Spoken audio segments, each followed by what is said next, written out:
Vamos começar com um número que define o tamanho de um mercado inteiro. No Brasil, hoje, a gente tem mais de 20 milhões de empresas ativas. 20 milhões. É um universo. Exato. Agora, o número que define o tamanho da oportunidade.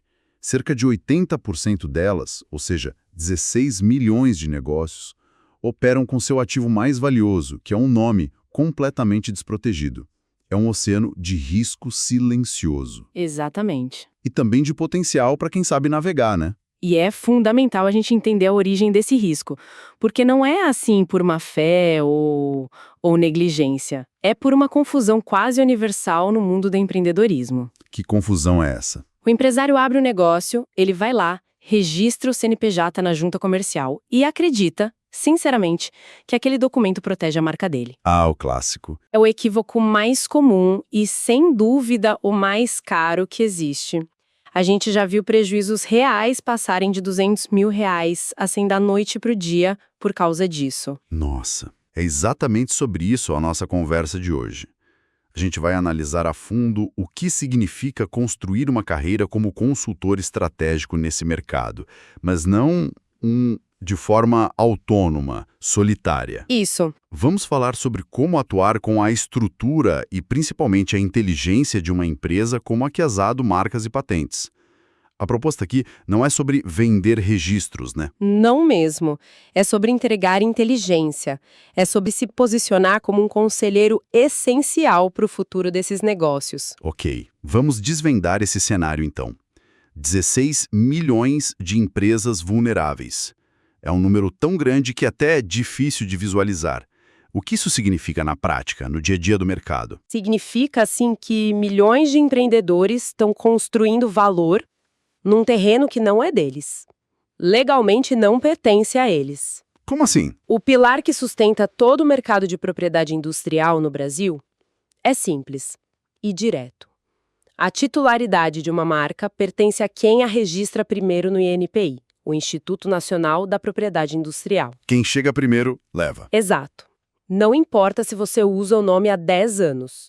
Se outra pessoa registrar antes, a lei está do lado dela. O CNPJ, como a gente falou, protege a razão social, o nome no papel. Ele não tem poder nenhum sobre o nome fantasia, que é a marca que o cliente vê, com a qual ele se conecta, né? E quando esse risco se materializa? Qual o impacto real? Você mencionou prejuízos de até R$200 mil.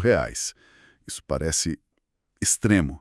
Como se chega num valor desses? Olha, é mais simples do que parece. Imagina uma confeitaria de bairro, que opera há 5 anos, construir uma clientela fiel, ter uma fachada bonita, embalagens personalizadas, um perfil forte no Instagram, tudo com o nome Doce Sonho. Negócio estabelecido. Exato. Aí um dia o dono recebe uma notificação extrajudicial. Uma empresa de outro estado registrou a marca Doce Sonho no INPI e exige que ele pare de usar o nome.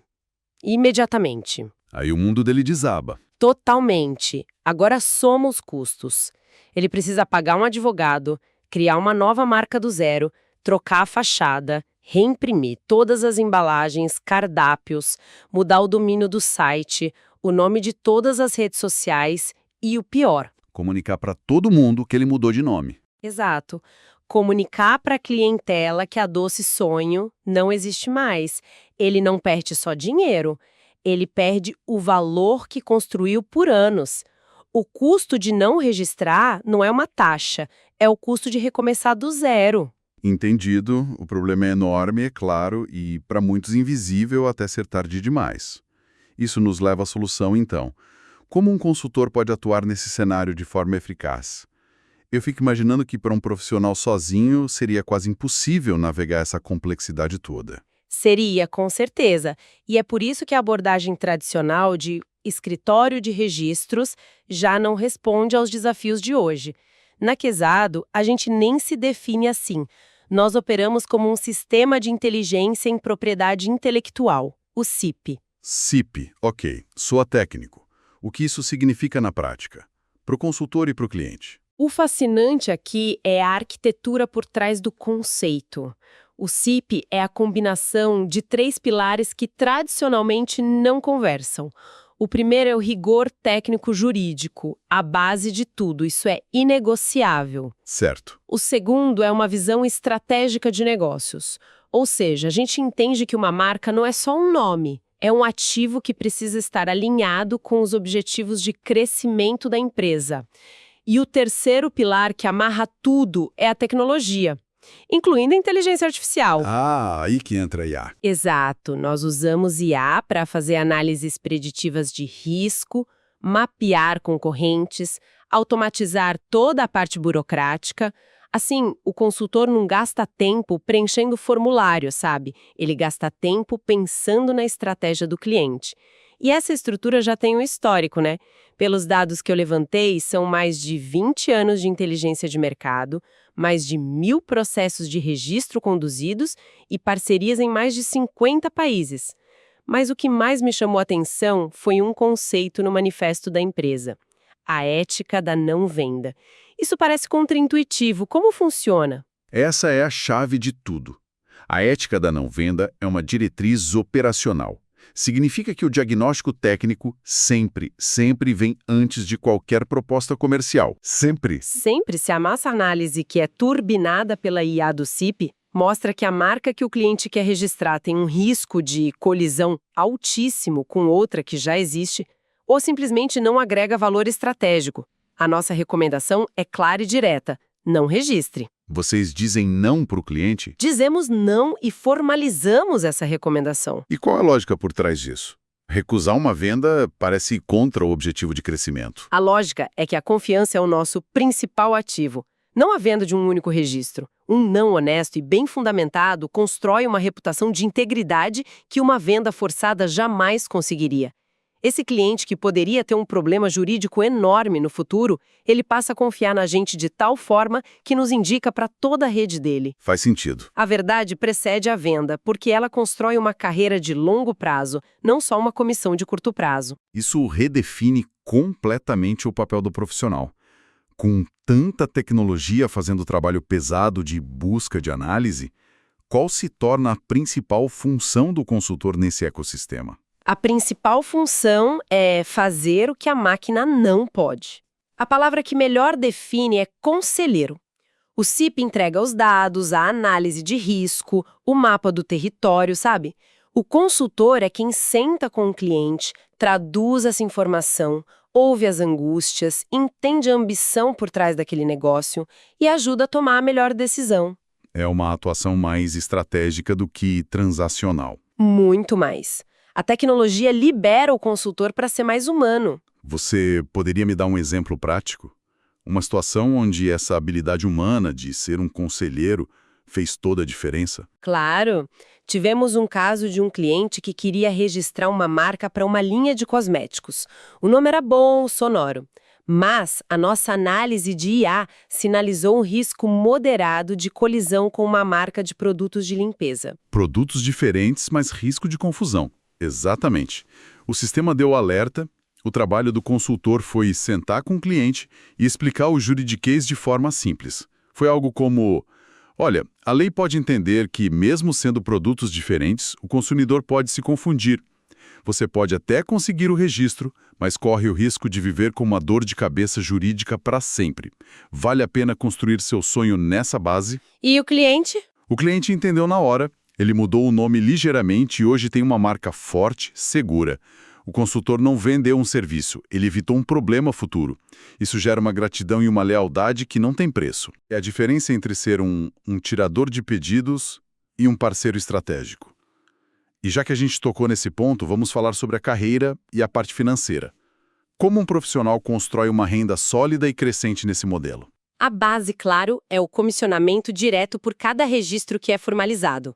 Mas o que torna a carreira sustentável e escalável não é a primeira venda, é o crescimento cumulativo e recorrente. Como essa recorrência acontece na prática? De várias formas. Primeiro, um registro de marca precisa ser renovado a cada 10 anos. Então, cada cliente que você protege hoje já representa uma receita futura garantida. Entendi. Além disso, tem o serviço de vigilância, onde a gente monitora o mercado para ele. Mas o principal motor é o que a gente chama de upsell natural. Um negócio vivo não para de crescer e criar. E como funciona esse upsell? Não soa como algo forçado? De forma alguma. É um reflexo do sucesso do cliente. Ele começa registrando só um nome, a marca nominativa. Um ano depois, o logo dele fica famoso, então ele precisa proteger o desenho, que é a marca figurativa. Aí ele expande, lança um novo produto e precisa registrar a marca numa nova classe. E a coisa vai crescendo. Vai. Depois ele decide exportar e surge a necessidade do registro internacional. Cada passo do crescimento do negócio do cliente é uma nova camada de proteção necessária. Nosso trabalho é acompanhar essa jornada. E ainda tem o cross-sell, né? A venda de outros serviços. Exatamente. O cliente da marca, que agora confia em você, desenvolve uma invenção e precisa de uma patente, ou cria um software e precisa proteger por direito autoral, ou desenha uma embalagem inovadora e precisa de um registro de desenho industrial. Você se torna o ponto de referência. Isso, o ponto de referência para todos os ativos intangíveis dele. É por isso que a gente fala em escala sem teto. Quanto mais clientes na sua carteira, maior o portfólio de ativos que você gerencia. Isso cria um efeito de bola de neve na receita. O valor de vida desse cliente, o LTV, se torna altíssimo. Tudo isso desenha uma oportunidade muito robusta, mas também uma responsabilidade grande. Parece uma montanha para escalar. Que tipo de estrutura e suporte um consultor que entra nesse sistema realmente recebe? Ninguém escala essa montanha sozinho, de jeito nenhum. A estrutura de suporte é o que torna o modelo viável. A gente pode dividir em 4 pilares.